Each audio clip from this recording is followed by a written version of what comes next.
Bonjour à toutes et à tous et bienvenue sur Flashmat pour un nouvel épisode sur la parentalité et la coéducation, le dernier épisode de la saison 2. Je voulais finir cette saison sur le, la relation école-parent et notamment sur le climat de confiance que l'on doit mener dans les écoles, collèges, lycées, avec les parents pour le bien-être de l'enfant, donc du coup notamment pour développer les compétences de l'enfant, des compétences scolaires. La confiance entre l'école et la famille est très importante, mais ça ne se décrète pas. Ça se construit jour après jour et ensemble. Et c'est sur ça que je voudrais appuyer cette vidéo-là. Comment on peut mener à bien justement cette relation et comment faire pour créer un climat de confiance durable entre les deux parties. Alors, déjà, commençons euh, par le fait que ce partenariat entre école et famille, c'est pas un événement ponctuel, comme je peux le voir des fois dans certains établissements où c'est lors des rencontres parents-professeurs, c'est-à-dire il y a deux rencontres parents-professeurs ou trois dans l'année, ou c'est uniquement pendant le loto de l'établissement, ou c'est uniquement pendant pour les écoles notamment les fêtes des écoles, voilà. Non, vraiment la coéducation, ça doit être un processus continu euh, tisser de confiance, de dialogue et de collaboration régulière entre tous les acteurs. Donc vraiment, c'est un engagement dans la durée. Ça dépasse vraiment les échanges ponctuels. Voilà. On a pardon, une dynamique relationnelle qui évolue et se renforce avec le temps au fil des rencontres et des projets partagés. Donc c'est pas juste des petites rencontres comme ça, mais vraiment tisser un lien fort qui va permettre du coup d'accompagner au mieux les élèves et donc de se sentir en sécurité en tant que parent, en tant qu'enfant et en tant que professeur aussi. En tant que et j'ai envie de dire même toute l'équipe pédagogique, pas forcément que les professeurs. Alors, il y a des outils concrets qui permettent de formaliser cet engagement, qui est souvent fait dans des écoles, collèges ou lycées privés, mais qui sont faits dans quelques écoles publiques, mais je pense qu'il faudrait le généraliser. C'est la charte éducative de confiance. Ça va permettre à chaque partenaire, donc que ça soit enseignant, parent ou même équipe de direction, même AED, etc., de s'accorder sur les valeurs et les engagements communs que l'on va mettre en place. Alors, je vous montre un exemple donc de charte.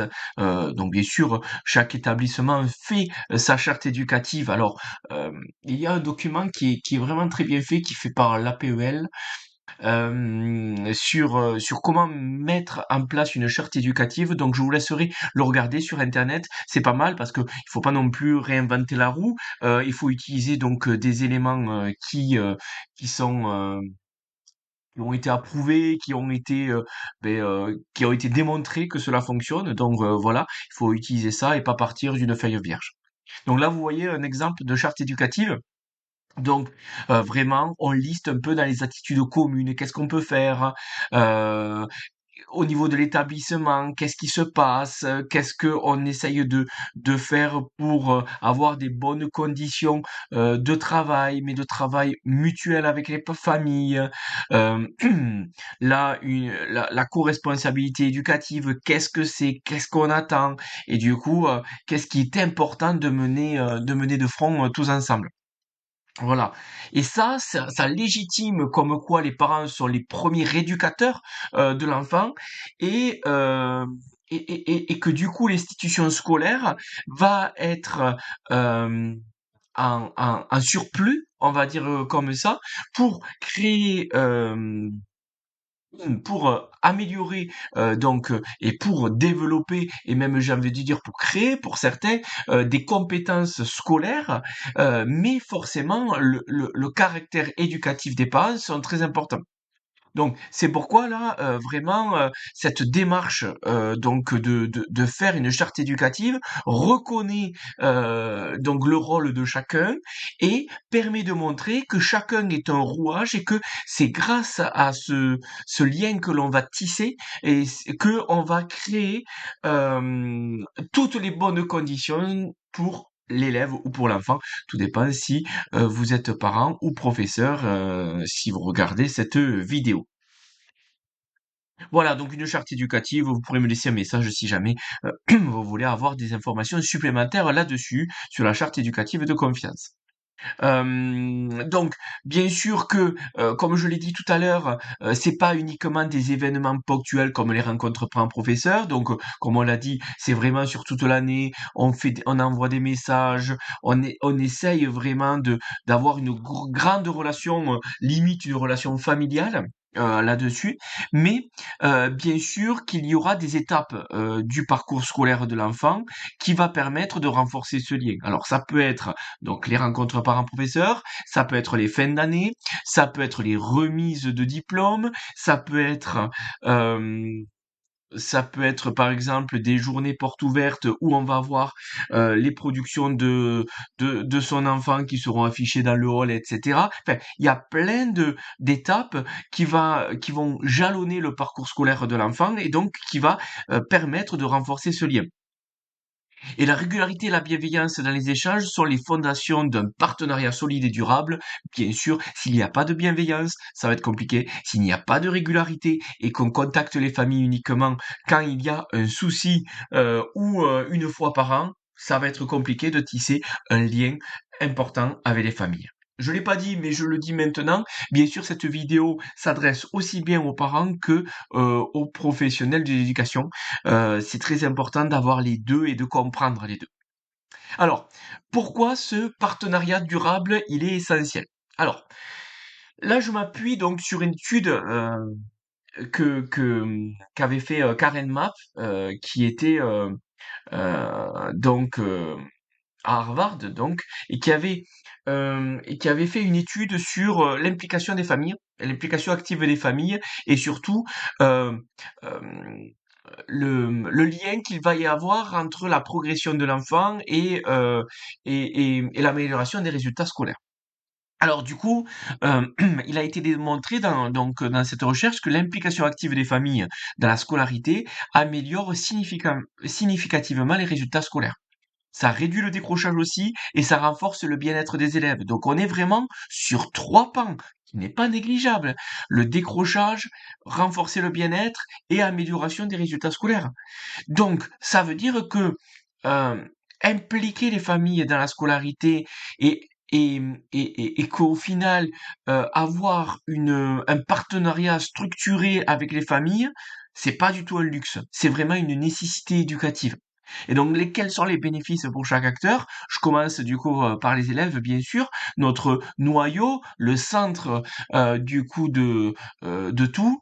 Ben, du coup, les élèves auront une meilleure motivation, un sentiment de sécurité, parce que du coup, il y aura un bien-être des élèves, donc sentiment de sécurité affective, et des résultats en progression. J'ai essayé de faire les trois pans chaque fois. Pour les familles, mais il y aura un sentiment de compétence renforcée, je vais en reparler après, notamment sur la reconnaissance des familles, et la confiance dans l'institution scolaire parce que il y aura les tenants et les aboutissants, il y aura une compréhension et il n'y aura pas uniquement ce que peuvent dire les élèves, ce que peuvent dire du coup telle ou telle personne dans le village ou en centre-ville, etc. Pas parce que du coup les parents ou les adultes disent n'importe quoi ou les enfants disent n'importe quoi, pas du tout, mais c'est qu'il peut y avoir des quiproquos, il peut y avoir des incompréhensions là-dessus. Notamment, là, il y a eu très peu de temps, j'ai eu un élève euh, qui pensait que un élève avait fait un bruit et du coup l'avait grondé, cet élève-là. Et en fait, cet élève était avait une couleur de peau qui n'était pas blanche. Et donc du coup, en fait, cet élève a dit directement que c'était du racisme et donc du coup l'a véhiculé aux familles, etc. Donc du coup, il a fallu tout redéconstruire en disant est-ce que c'était vraiment du racisme? On a fait un point, bien sûr, sur ce qu'est le racisme, comment on peut les déceler, etc. Parce que c'est quelque chose de très grave, du coup, le racisme.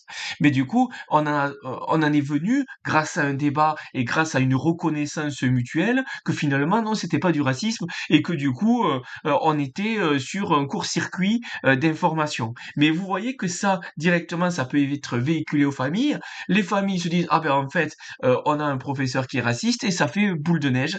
Et c'est parce que on n'a pas une relation construite du coup, entre famille et parents, où on se connaît.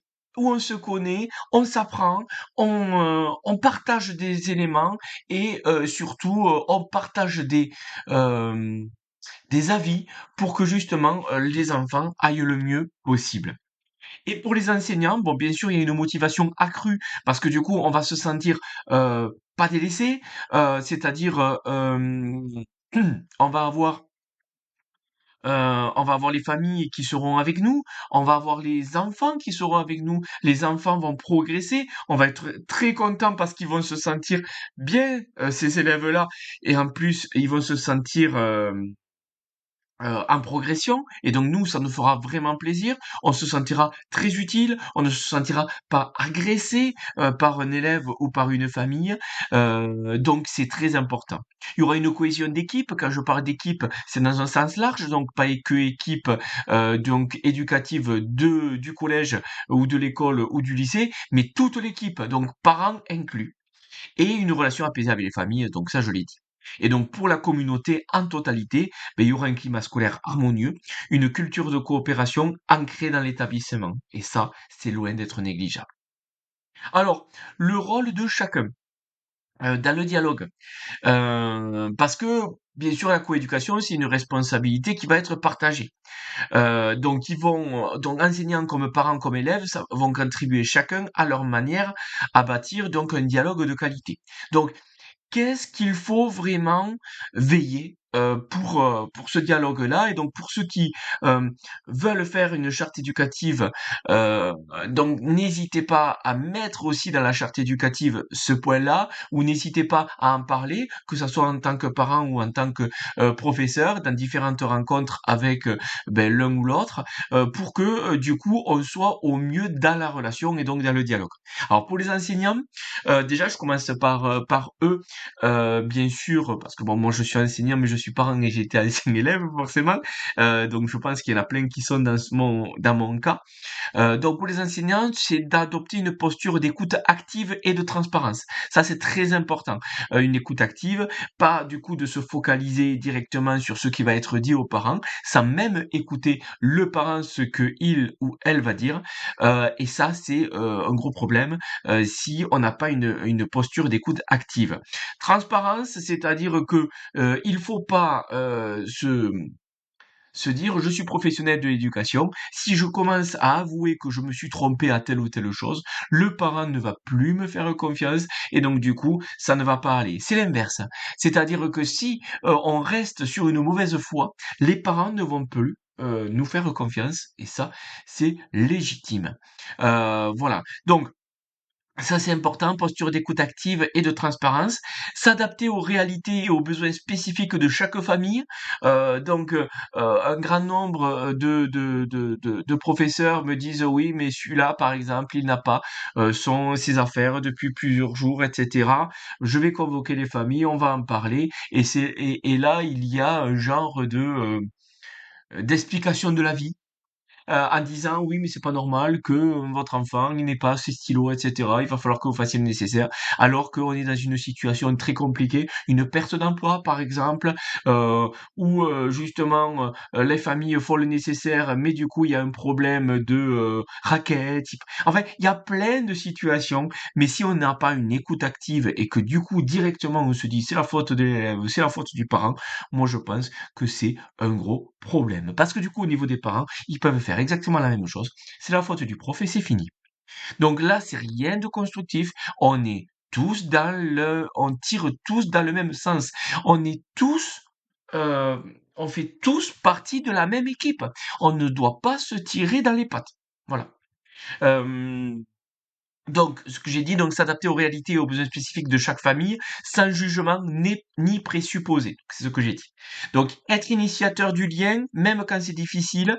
Je sais que des fois, c'est pas toujours évident avec certaines familles, mais c'est pas grave. Il faut comprendre que des fois, il y a un passif, des fois, il y a une peur. On a aussi, du coup, des jugements d'un côté ou de l'autre. Et nous, en tant que professionnels de l'éducation, on doit faire le premier pas, on doit être initiateur du lien pour rassurer du coup les familles, pour expliquer, pour les laisser expliquer certaines choses, et ça c'est très important. Pour les parents, donc ce qui est important, c'est s'engager activement dans la scolarité de leur enfant, pas uniquement voir que ils ont un contrôle, t'as eu combien, t'as eu 16, t'as eu 18, t'as eu 8, si t'as pas eu 16, si t'as pas 16, je vais pas t'acheter une moto, je vais pas t'acheter la console, etc. Donc non, ça c'est pas un engagement actif.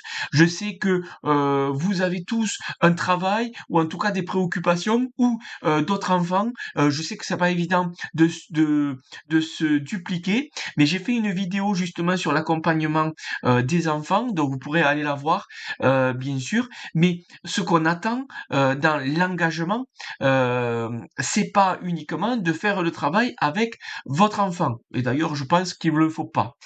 C'est plutôt veiller à ce que il ou elle travaille, être là s'il y a besoin d'aide, mais c'est-à-dire, mais vraiment de loin. On est en Bluetooth avec son enfant, c'est-à-dire que son enfant est, je sais pas moi, dans sa chambre, au salon, dans la salle à manger, peu importe, il est en train de faire son travail sur une table, mais on le laisse faire. S'il a des questions ou s'il dit ah ben j'ai pas compris comment je pourrais faire pour comprendre, on pose des questions, on renvoie sur le cours, on se dit ah ben si t'y es pas arrivé, marque-toi au crayon à papier ou au stylo sur un brouillon les questions que tu vas poser à ton professeur quand tu vas le revoir, etc. Vous voyez, on a en fait des conseils.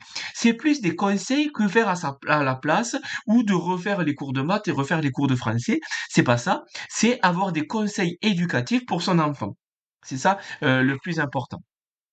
Voilà. Et donc aussi, une simple phrase, on est à table par exemple, et on dit, ben alors du coup comment ça s'est passé la journée? Est-ce que ça allait? Et du coup, là il y a un intérêt pour la vie de l'enfant. Alors c'est vrai que des fois, on le fait quand il est à l'école primaire, ce qui fonctionne à peu près. Bon, maternelle c'est toujours un peu compliqué parce que à la fin de la journée, on a souvent le je sais pas, parce que du coup l'enfant n'a pas encore la maturité pour se rappeler en totalité tout ce qu'il a fait sur une journée. Et puis après, il y a aussi le côté temporalité il y a un mélange là-dessus. Mais en élémentaire, on peut le faire. Au collège et au lycée, ça commence à devenir un peu plus compliqué parce qu'il y a ce jardin secret et l'enfant n'arrive plus à savoir ce qui est jardin secret, donc l'affirmation pour que derrière il puisse devenir un jeune adulte, des choses que l'on peut communiquer avec ses parents. Et donc des fois il y a ce secret-là, il y a ce côté pudique ou même ce côté non-relation parce que c'est pas si bien que ça d'avoir une relation avec son papa et sa maman. Ça s'acquiert. J'en ai reparlé dans une vidéo. Ça s'acquiert au plus jeune âge. Donc je vous laisserai regarder aussi mes autres vidéos là-dessus. Ça s'acquiert assez tôt. Mais du coup, c'est jamais irrémédiable, c'est-à-dire que j'ai accompagné des parents qui avaient un enfant de 15-16 ans où il y avait une rupture de dialogue et ça s'est développé de plus en plus parce que il y avait ce climat de confiance, de bienveillance, d'écoute active. Enfin, bon, il y a plein de choses. Euh, je passe parce que du coup, ça, je l'ai déjà dit dans une autre vidéo. Je vous laisse le regarder. Donc, je reviens sur les parents, sur le dialogue, communiquer de façon bienveillante avec les professeurs, sans jugement de la même façon, partager aussi bien les réussites que les préoccupations par rapport à la scolarité de l'enfant ou même par rapport à vos doutes que vous avez. Il faut vraiment partager, il faut vraiment véhiculer les émotions. et faire confiance à l'expertise pédagogique de l'enseignant. Un enseignant donc professionnel de l'éducation, comme on dit, donc c'est vraiment un professionnel. On va pas remettre en cause un boulanger quand il fait son pain, on va pas remettre en cause un boucher quand il va couper sa viande ou les conseils du boucher. Donc du coup, c'est la même chose du coup pour un enseignant. Je sais que en tant que parent, on est en premier lieu dans l'éducation, mais du coup, un professeur voit l'enfant et donc voit son élève dans un autre contexte et un contexte de plusieurs élèves, donc on a cette relation qu'il va y avoir avec autrui aussi, et le développement qu'il va réaliser avec autrui que nous, on a moins en tant que parent, parce que du coup il est seul ou avec quelques amis le mercredi après-midi, le samedi, le dimanche, mais ça, c'est pas suffisant pour avoir une réelle vision de la coopération ou la collaboration de son enfant avec les autres. Donc en fait, il y a des dimensions qui n'est pas possible d'être visibles pour les parents que les enseignants peuvent voir. Donc il faut quand même comprendre du coup les différentes capacités et compétences de chacun. Et alors les élèves, ce qu'on attend d'eux, c'est de ne pas être de simples observateurs. Il faut qu'ils soient acteurs de leur parcours. C'est pas je fais le travail parce qu'on me l'a demandé, je fais le travail parce que mes parents veulent que j'ai une bonne note, je suis en train de regarder ma scolarité, c'est-à-dire que j'ai cours de 8h à 17h, ok, bon de 16h à 17h j'ai fini, je compte le nombre de minutes avant 17h, à 17h j'ai fini, je vais aller jouer à la console quand je rentre, etc. Ça, c'est vraiment être observateur de sa scolarité. Donc là, c'est être acteur du parcours, c'est-à-dire se construire des compétences, comprendre pourquoi on apprend ceci et cela, construire son orientation. Souvent, j'entends beaucoup qui me disent, oui, mais l'orientation, par exemple, en CM1, CM2, 6e, c'est trop tôt. L'orientation, ça veut pas dire choisir son métier. L'orientation, c'est apprendre à se connaître pour avoir, pour apprendre, pour développer ses goûts, pour reconnaître ses goûts parce que moi, je le sais, j'ai certains quatrièmes, voire même des troisièmes, qui ne savent pas du tout ce qu'ils aiment déjà. Donc ça, c'est compliqué parce qu'après, ils vont devoir choisir si, en troisième, s'ils vont l'année d'après aller en seconde générale ou en bac pro, mais ils savent déjà même pas leur goût. Donc ça, c'est compliqué si on développe pas leur goût et si uniquement ils se disent oui, mais moi, ce que j'aime, c'est par exemple, je sais pas, moi, jouer à Fortnite, jouer au foot, etc. Oui, c'est très bien, mais qu'est-ce que t'aimes en plus de ça? C'est-à-dire, est-ce que t'aimes avoir des relations avec les autres? Est-ce que t'aimes les animaux? Est-ce que t'aimes du coup être à l'extérieur? Est-ce que t'aimes bien être à l'intérieur et du coup faire écrire, dessiner, enfin il y a plein de connaissances là-dessus et ça c'est, je pense, des compétences que on ne met pas assez en avant pour les élèves. Encourager les enfants à exprimer leurs ressentis et besoins favorise leur autonomie et leur confiance en eux. Ça, c'est important. Il faut vraiment cette écoute active, cette bienveillance-là. Certains la dénigrent en disant oui c'est bon, c'est un enfant, à un moment donné, il faut qu'il écoute. Oui, mais le problème c'est que si on le doit écouter comme on dresse un animal, par exemple, il y aura pas de compréhension. Ça sera juste, si tu fais pas ça, il y aura une tape, en gros. Sauf que du coup, l'intérêt, c'est que on arrive à démontrer les bien fondés de telle ou telle chose, pour que justement dans sa tête, ça s'ancre. Je prends souvent l'exemple de l'écologie ou du racisme. Si on est dans une famille qui est euh, très, euh, qui est, comment dire, qui est à 10 000 kilomètres de l'écologie et au contraire, du coup, on jette tout dans une même poubelle. Si on pouvait jeter tout par la fenêtre, on jette tout par la fenêtre, etc. L'enfant donc du coup, va reproduire la même chose, mais il est très important, et ça arrive énormément de fois, et c'est très bien, que du coup, il y ait des apprentissages qui soient faits à l'école sur l'écologie, et qu'en fait, il arrive à comprendre les tenants et les aboutissants de l'écologie, le bien fondé de l'écologie, quel est l'intérêt, et donc il arrive à se construire le cause-conséquence dans sa tête, et que derrière, du coup, il y a un raisonnement. Et ce raisonnement, est structuré par l'école et du coup développe son cerveau. Et ce raisonnement, il est tellement ancré, du coup, parce que il y a un chemin logique par rapport à tout ça, que derrière, même en ayant des parents, du coup, qui seront farouchement contre l'écologie, ils seront quand même construits en lien avec ça. Et c'est la même chose pour le racisme, c'est la même chose pour n'importe quoi, en fait. Voilà. Donc ça, c'est très important d'avoir ça. Et puis du coup, ça va développer leur confiance en eux, parce que du coup, ils vont se débrouiller par eux-mêmes, par un raisonnement, par un développement, par une compréhension de ces ressentis, et donc du coup, une construction de leur identité. Donc les clés d'une communication efficace et respectueuse. Donc transparence et rapidité. Donc ne pas attendre que les tensions s'accumulent. Il faut qu'il y ait des échanges réguliers, même bref, un petit message sur le NT, un petit appel, voilà un petit mail, peu importe. Mais même rapide, une phrase, deux phrases, c'est très bien. Donc, ça permet comme ça d'anticiper les difficultés et de maintenir un lien de confiance solide tout au long de l'année scolaire. Donc, utilisez vraiment la première personne chaque fois, que ça soit parent pardon, que ça soit professeur comme parent. Donc, c'est-à-dire, vous voulez exprimer un ressenti, il vaut mieux que vous expliquiez ou que vous disiez je remarque que plutôt que vous ne faites jamais.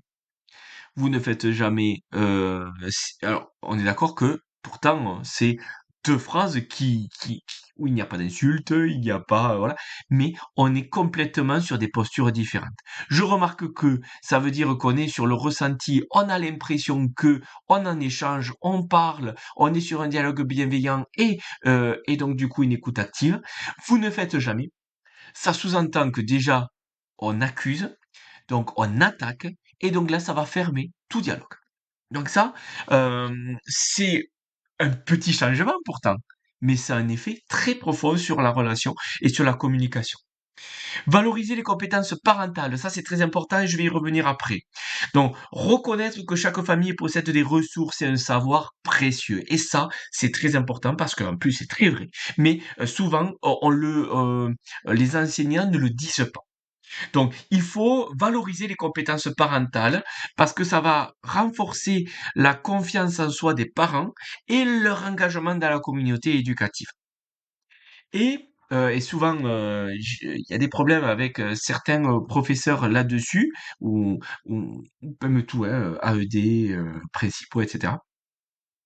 Pour tenir compte de la diversité des familles. Donc que ça soit dans les langues, dans les traditions, dans les croyances.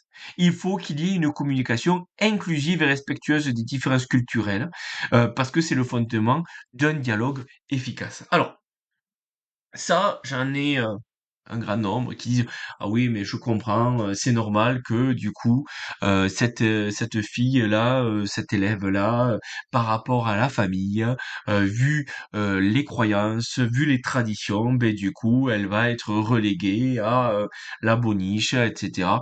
Alors ça, on est sur des courts-circuits, on est limite sur des on-dit, on est souvent sur des stéréotypes. Voilà, donc ça, non. Tant qu'on ne sait pas ce que pensent les familles, on ne peut pas juger. Maintenant, au niveau des croyances, des traditions, des familles, il faut s'adapter à ça.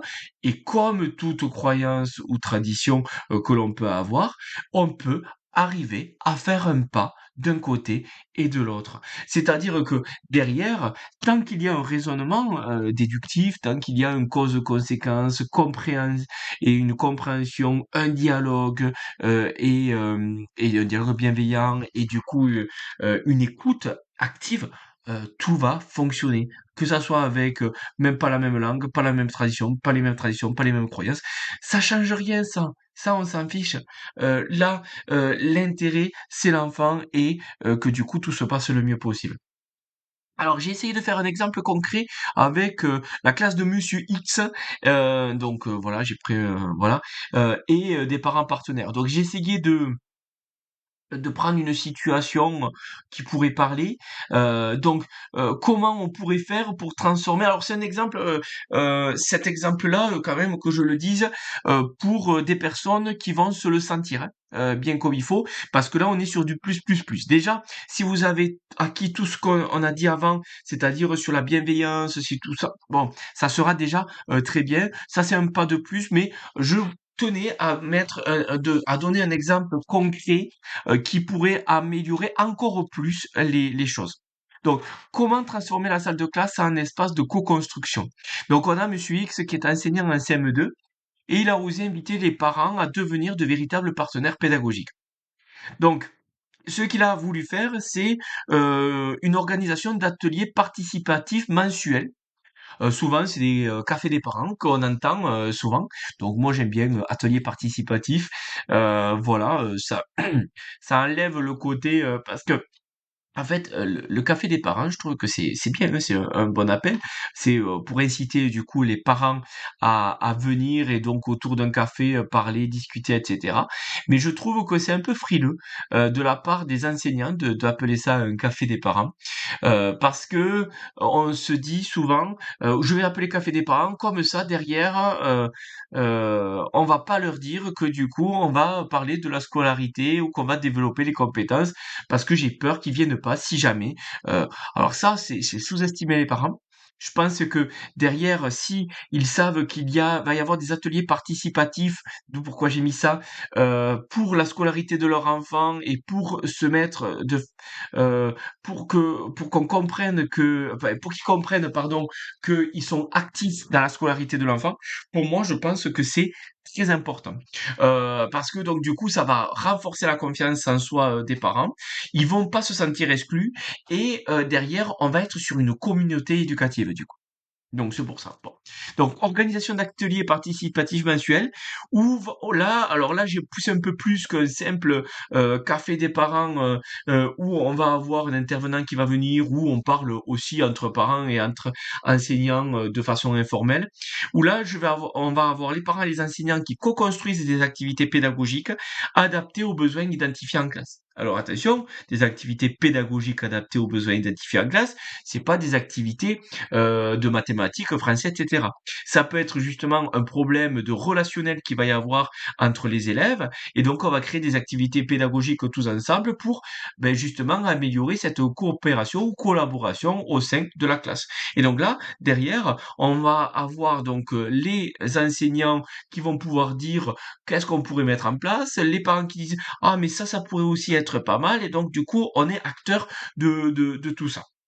Donc, les parents proposent des thèmes issus de leur expertise ou de leur culture par rapport au bien-être et par rapport aux thèmes qu'ils ont vus qui n'allaient pas dans la scolarité de leur enfant ou qui a été véhiculé par les enseignants. Et l'enseignant, bien sûr, am- apporte le cadre pédagogique pour que justement, parce que du coup, toute la didactique et tout ce qui est en lien avec comment mener une séance de cours et comment mener une séance avec plusieurs élèves, là, c'est l'enseignant qui va être du coup le professionnel là-dedans. Donc, c'est pour ça que du coup, chacun va apporter sa pierre à l'édifice. Et donc, ensemble, ils vont concevoir des séances enrichissantes pour tous. L'impact, donc les élèves seront plus motivés car leurs parents seront impliqués, les parents seront valorisés dans leur rôle, le climat scolaire sera apaisé et il y aura un sentiment d'appartenance renforcé dans toute la communauté. Voilà. Donc, c'est un exemple concret que l'on pourrait mettre en place en plus des différentes rencontres. Et alors la reconnaissance, ça c'est très important. Cette reconnaissance du rôle de chacun. Euh, que ça soit adressé à un enseignant ou à un parent, le fait de reconnaître euh, un parent en tant qu'éducateur ou un professeur en tant qu'éducateur, ça va déclencher vraiment un cercle vertueux. Celui qui est reconnu s'engage davantage, obligatoirement. Et cet engagement inspire les autres à faire de même. Donc, c'est pour ça que euh, il faut valoriser les efforts d'un côté comme de l'autre. Même si c'est modeste, même si c'est un simple merci, même si c'est un simple, euh, euh, je sais pas, merci d'avoir accompagné mon enfant, merci d'être là, enfin peu importe. Voilà, c'est très important de valoriser ses efforts. Parce que ça va vraiment créer un sentiment d'appartenance et ça va renforcer la légitimité de chacun dans le projet éducatif.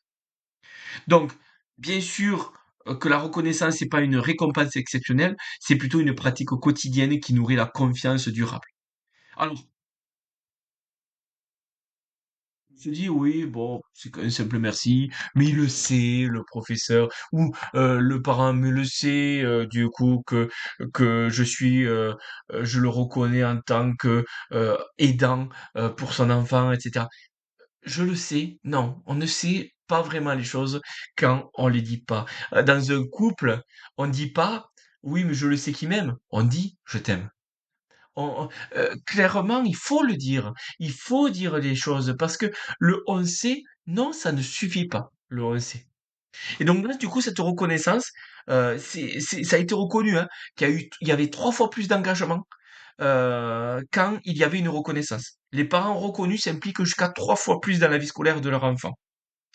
Et au niveau satisfaction pardon, enseignante, les enseignants qui sont valorisés rapportent une satisfaction pardon, professionnelle significativement plus élevée, 72% de plus.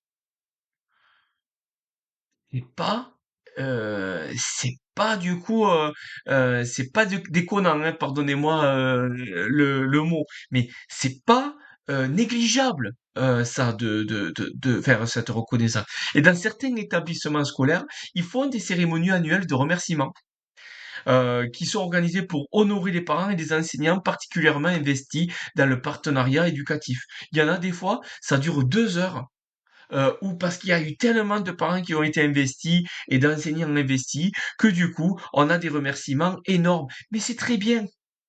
Et ça, je pense que c'est un des conseils de l'épisode là que l'on mène, que je mène là. C'est prenez le temps de remercier sincèrement un enseignant ou un parent partenaire.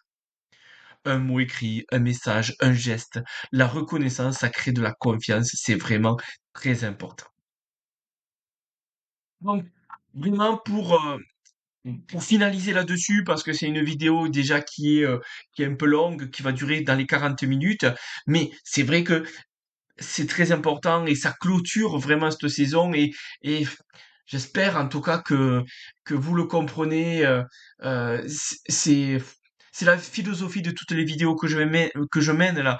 C'est vraiment la parentalité et la coéducation qui est très importante et qui n'est pas négligeable. C'est pas la cerise sur le gâteau, c'est justement ce qui va tenir le gâteau en place et qu'il tombe pas, en fait. Donc, cette coéducation, ça ne s'improvise pas, ça se cultive. Donc, il faut vraiment instaurer des rituels de communication réguliers. J'en ai parlé. Donc, le café des parents, je suis revenu dessus. Donc, du coup, des apprentissages réguliers de co-construction, des réunions thématiques, des newsletters mensuels. Notamment, je pense aux principaux, mais je pense aussi, donc, du coup, aux directeurs, directrices d'école des rendez-vous réguliers et accessibles qui permet de maintenir le lien même en l'absence de difficultés. Encourager la co-responsabilité éducative, donc bien vraiment que le professeur soit